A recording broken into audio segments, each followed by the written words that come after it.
के मूर्ति के अनावरण में अपना बहुमूल्य समय दे करके अपने नेता के विचारों को सुनने के लिए बहुत देर से बैठा हुआ इन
राजा शहर राजभर की आरती में पढ़ रहा है, सभी लोगों को पीछे करना है। आरती कीजिए सुहेल देवा राजा की, आरती कीजिए सुहेल देवा राजा की, श्रावस्ती के महाराजा की, श्रावस्ती के महाराजा की,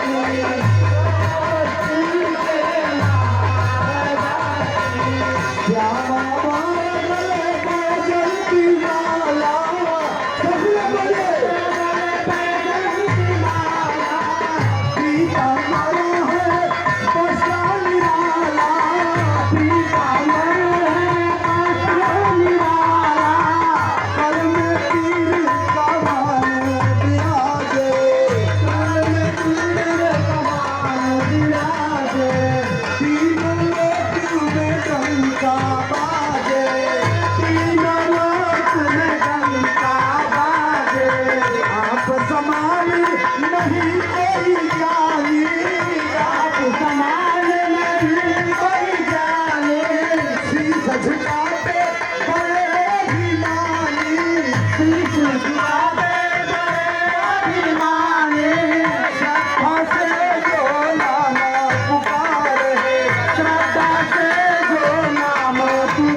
पाँच लोग गोरखपुर पहुँच के हम आपसे मुलाकात लोगों को फोन नहीं है।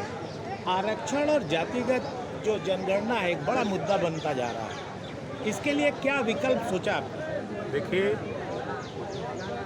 जब 1986 में आज जिस आरक्षण की चर्चा हो रही है, माननीय कांशीराम जी के नेतृत्व में मंडल कमीशन लागू करो वरना कुर्सी खाली करो 15 दिन जिले को धरना चला जी, याद होगा आप लोगों को। उस समय हम लोग कलेक्ट्रेट पर धरना दे रहे थे और गांव से 1-1 किलो गेहूँ 1-1 रुपया मांग करके मंडल कमीशन को लागू कराने के लिए संघर्ष किया। उसी संघर्ष की देन है कि आज जो बच्चे हाई कोर्ट ने जो आदेश दिया है उस आदेश का पालन करने के लिए। जो शिक्षक भर्ती वाले जो अभ्यर्थी जो छूट गए हैं उनके लिए कुछ कहना चाहेंगे? छूट नहीं गए, कोर्ट ने कहा है कि नए सिरे से आरक्षण जो नियमावली है उस नियमावली का पालन करते हुए इनकी भर्ती कर लिया जाए। ये कोर्ट का आदेश है, उस पर सरकार काम कर रही है। कुछ हाँ, बच्चों प्रगति है। जैसे कल चीफ सेक्रेटरी ने कहा कि ज़्यादा से ज़्यादा 2 हफ्ते में हम नियुक्ति पत्र देना शुरू करेंगे। बुलडोजर नीति पे विपक्ष हमलावर था, अब कह रहा है कि जाति देख के इनकाउंटर कर रहे हैं आप। आधार कार्ड, अपराधियों के आधार कार्ड मांगे जाएं। भाई अब वो गोली भी चलाता रहे, उसे कहा जाए कि तुम आधार कार्ड दो जरा देख ले तब गोली चलाने। अगर पुलिस के ऊपर फायरिंग हो रही हो, वो आधार कार्ड मांगने जाए कि तुम किस जाति को हम गोली चलावें कि नहीं चलावें। या पुलिस अपनी सुरक्षा के लिए फूलों की वर्षा करेगी कि वो भी अपनी रक्षा के लिए वो भी गोली चलाएगी। तो उस गोली चलाने में कौन मरता है, ये बात अगर मैं बोलूं तो कड़वी लगती है। अखिलेश जी को सिर्फ यादव मरता है तो बोली आती है, लेकिन जो मुसलमान उनको 20% वोट देता है, इतने मुसलमानों का जो अपराधी प्रवृत्ति के उनके इनकाउंटर होते हैं, तो उस पर तो अखिलेश जी नहीं बोलते हैं। खाली यादव पर उनकी बोली आती है कि यादव को छीन के मारा जाता है, यादव ही उनका वोटर है। और नाई गोंडपाल प्रजापति बिंद के वट मल्ला राजपूत ब्राह्मण भूमिहार उनका वोटर नहीं है। दुल्हा दुनिया अंसारी साईं दर्जी फकीर उनका वोटर नहीं है। ये कौन सा राजनीति करते हैं? आप उनके 4-5 बयान दिखिए काउंटर, चाहे वो कन्नौज का मामला हो, कन्नौज के मामले पर भी उन्होंने यादव की बात की। आप अभी उस दिन जो सुल्तानपुर के प्रकरण पर उन्होंने यादव की बात की।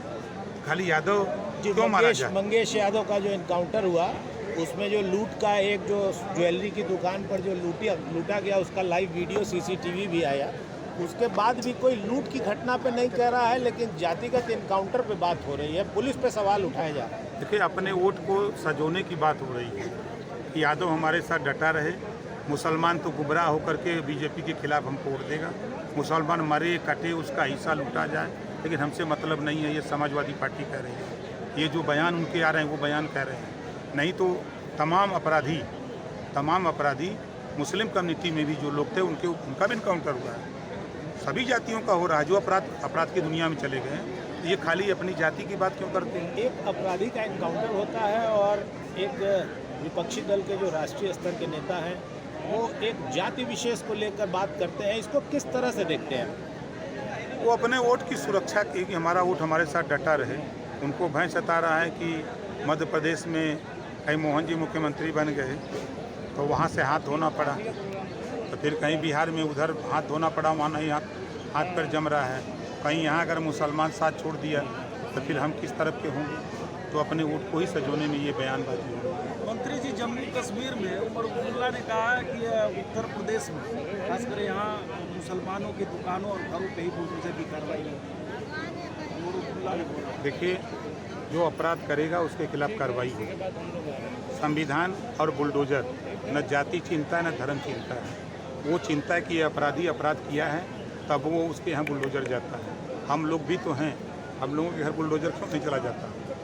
माननीय मंत्री जी, सपा प्रमुख अखिलेश यादव ने कहा है कि अगर 27 में सरकार बनती है तो सभी बुलडोजर को गोरखपुर भेजा जाए। वो झूठ बोलते हैं, वो झूठ बोलते हैं, झूठ बोलने के माहिर हैं। प्रमाण देता हूँ, जब मायावती जी की सरकार थी तो उन्होंने कहा था कि मेरी सरकार बनते ही लखनऊ का अंबेडकर पार्क को हम शौचालय बनाएंगे। कहा था कि नहीं? क्या किया? बना पाए? ये झूठ बोलने वाले लोग हैं। बुलडोजर रोकवाने के लिए जमीयत उलेमा हिंद ये सुप्रीम कोर्ट पहुंच गए। वो जाए, देश कानून से चल रहा है, देश में संविधान है, संविधान के दायरे में सर्वोपरि न्यायालय है, सुप्रीम कोर्ट सर्वोपरि है, वहाँ भी कानून से राज चल रहा है। तो उनके कहने से, उनके बताने से तो कुछ नहीं होगा। सरकार कानून का पालन करती है, कानून के दायरे में जो गलत करेगा उसको सज़ा मिलेगी। बुलडोजर चलेगी सर? बिल्कुल चलेगा सर, चल रहा है। वक्फ संशोधन बिल JPC की बैठक है, बड़ी हंगामेदार है।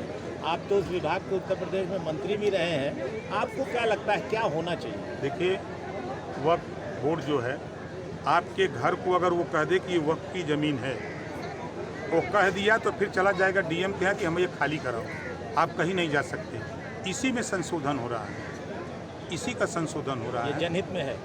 अब आप बताइए कि किसी विद्यालय को, किसी भवन को कोई कह दे कि हमारी संपत्ति है, आप कुछ नहीं कर सकते, वो खाली करा लिया जाएगा। तो उस समय के दौर में जो कानून बनाने वाले लोग कांग्रेस के रिजिम में बने, या उस समय का जो दौर था किन परिस्थितियों में बना, लेकिन आज की परिस्थिति में वो कानून हिसाब से जो संशोधन हो रहा है वो डीएम को पावर दिया जा रहा है कि डीएम पहले उसकी जांच कर ले क्या वास्तव में उसका है कि नहीं है।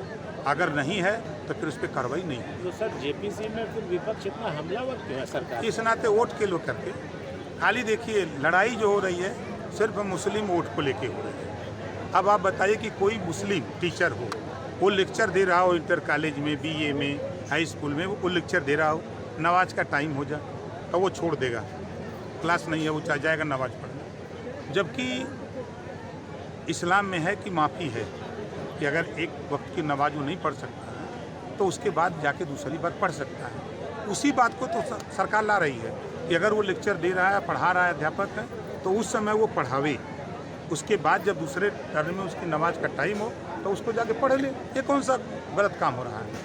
तो वक्फ संशोधन बिल सही कदम है, बिल्कुल सही कदम है। इसको होना चाहिए। जिस दिन आपको वक्फ विभाग वाले पहुंच जाएंगे ना और कह देंगे कि ये मकान हमारा है और डीएम के यहाँ से नोटिस आ जाए खाली करो, तब आप कोर्ट जाएंगे, तब आपको समझ में आएगा कि ये कानून सही है या गलत है। सर पत्रकारों की बात का आप इतना मुस्कुरा के जवाब दे रहे हैं, आप ही के सहयोगी दल भाजपा के एक मंत्री पत्रकार को देख लेने की धमकी दे रहे हैं, क्या कहेंगे? देखिए हाथ में 5 अंगुली है ना, 5 तरह की है, सबकी सोच अलग अलग है।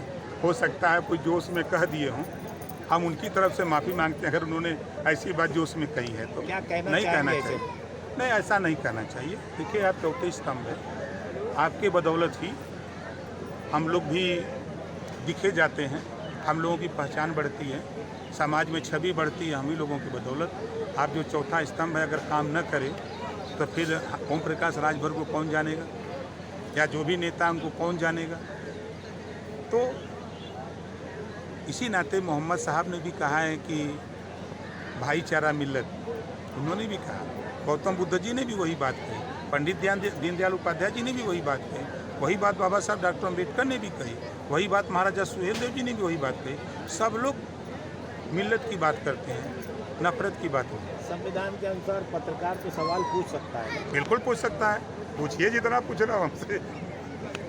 अपाना यहाँ तो कहा जा रहा है कि एक बार फिर समाजवादी पार्टी आ रही है, चेंज हो गया है। कि भैया नेता लोगों का कहानी ये बता अखिलेश दें, यादव कह रहे हैं कि बीजेपी वाले जो है मनपाती अपनी सीटें अपने लोगों को दे दें। वो मालिक वो है तब का है। हम तो खुद कहते हैं पूरी बांटने वाला उसके पात में अगर उसके हितनाथ बैठे हैं तो निश्चित है कि सबको अगर 3-3, 4-4 पूरी मिल रही है तो परिचित को हितनाथ को 1-2 पूरी बढ़ जाती है। तो सर आप महाराष्ट्र से आए हैं, अभी आपका एक अधिवेशन हुआ मुंबई में, तो इस बार जो चुनाव हो रहा है क्या उसमें हिस्सेदारी आपकी भी रहेगी? बिल्कुल रहेगी। 22 सीटें हैं वहाँ, जहाँ 48%, 49%, 50% अकेले उत्तर भारतीय हैं। तो ये बात फोरम पर कहेंगे और नहीं मानेंगे तो अकेले लड़ेंगे भी, यो बात है। अच्छा, मतलब एनडीए से अलग जाके? भाई एनडीए से यूपी में समझौता है कि महाराष्ट्र में समझौता है, बिहार में थोड़ा समझौता है। क्या सीट मांग रहे हैं? अब वो टाइम आएगा तो बताएंगे। तो क्या हरियाणा में भी? नहीं, हरियाणा, महाराष्ट्र और बिहार। कितनी सीट लड़ सकते हैं आप वहाँ पे महाराष्ट्र में अभी तत्काल? अभी देखिए 22 सीटों पर हम लोग काम हो रहा है, लंबे समय से काम करते हैं हम, आज से नहीं। हमको बम्बई में लगभग 21 साल से हम काम कर रहे हैं। चुनाव भी लड़े हैं, 16,000, मलाड पश्चिमी में 16,000 वोट मिला, 12,000, 9,000, 8,000, 6,000, सबसे कम 4,000 वोट मिला था। चुनाव भी लड़े हैं। कुछ फोरम पे कहीं बैठक में बात किए हैं सीट बंटवारे को लेके? अरे जब टाइम आई तब ना, कोकी आवे के सवेरे मोबाइल संजा के। लेकिन ये तय है कि लड़ेंगे? हाँ बिल्कुल लड़ेंगे। मंत्री जी, पंचायती राज आपका विभाग है और चुनाव में देखा गया कि वोटर आपके काफ़ी नाराज इस बात को लेकर थे कि क्योंकि ज़मीनी विवाद सबसे ज़्यादा आता है और अधिकारी कर्मचारी इसको लेकर अब भी गंभीर नहीं है और तमाम ज़मीनी विवाद ही प्रकरण सामने आ रहा है, इसको लेकर कितना आप? देखिए पंचायती राज विभाग के पास रेवेन्यू नहीं है, वो रेवेन्यू का काम है, रेवेन्यू विभाग का काम है। लेकिन हम इतना गारंटी के साथ कह रहा हूँ कि कोई भी उत्तर प्रदेश में 25 करोड़ आबादी का कोई भी व्यक्ति मुझसे मिले, किसी भी, चाहे रेवेन्यू का मामला हो, चाहे उनका पुलिस का मामला हो, चाहे किसी तरह का मामला, हमसे मिलें, हम पूरी ताकत के साथ उनकी मदद करेंगे। गाजीपुर में फिर परिसीमन होगा और कुछ विधानसभाएं बढ़ेंगी सर? परिसीमन होगा तो अब चुनाव आयोग का काम है, निश्चित बढ़ेंगी। बढ़ेगी। कितनी सीट उम्मीद है सर बढ़ेगी? अब क्या मानक को तय करते हैं उस मानक को कहा जा सकता है। धन्यवाद। Thank you.